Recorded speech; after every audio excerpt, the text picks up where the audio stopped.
بسم اللہ الرحمن الرحیم۔ السلام علیکم ورحمۃ اللہ وبرکاتہ۔ آج کی جو ہماری ویڈیو ہے وہ ہے استخارہ کے متعلق۔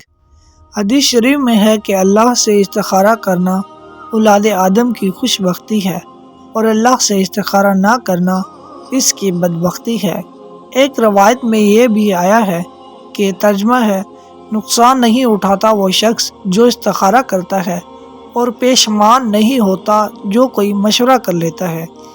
اور بعض احادیث سے یہ بھی ثابت ہے کہ ترجمہ ہے، ابن آدم کی سعادت مندی مرضی الہی پر راضی ہونا ہے۔ حضرت جابر بن عبداللہ رضی اللہ تعالیٰ عنہ سے روایت ہے، وہ فرماتے ہیں کہ رسول اکرم صلی اللہ علیہ وآلہ وسلم ہم کو تمام کاموں میں استخارہ کی تعلیم فرماتے تھے، جیسا کہ قرآن کی سورت کے ساتھ سکھلاتے تھے۔ فرماتے ہیں کہ جب کسی کو کسی کام میں فکر ہو تو 2 رکعتیں نفل پڑھے، اس کے بعد یوں کہے۔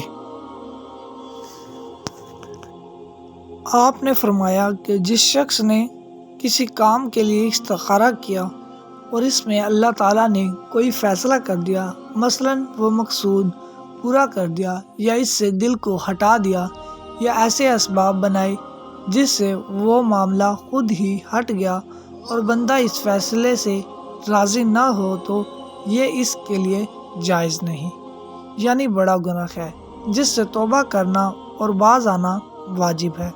جزاک اللہ خیرہ۔ اگر یہ میری ویڈیو آپ کو اچھی لگی ہو تو چینل کو لائک، شیئر، سبسکرائب اور فالو لازمی کرنا۔ اللہ حافظ۔